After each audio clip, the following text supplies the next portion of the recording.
देवाः शान्ति ब्रह्म शान्तिः सर्वगुं शान्तिः शान्तिरेव शान्तिः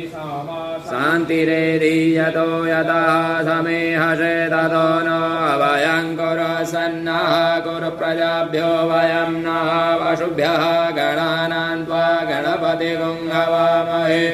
प्रियाणां त्वा प्रियपतिगुं हवामहे निधीनां त्वा निधिपतिगुं हवामहे वशो ममामजानि गर्भधमा श्रीगर्भधम्मा अम्बे अम्बिके बालिके नमानयति कस्सनं शरद्यशकः सुभद्रिकां काम्पीरवासिनीर्मा श्रीमन्महागणाधिपते नमः लक्ष्मीनारायणाभ्यां नमः उमामहेश्वराभ्यां नमः गर्भाभ्यां नमः सतीपुरन्दराभ्यां नमः मातृपितृगुरुचरणकमलेभ्यो नमः अष्टदेवताभ्यो नमः कुलदेवताभ्यो नमः।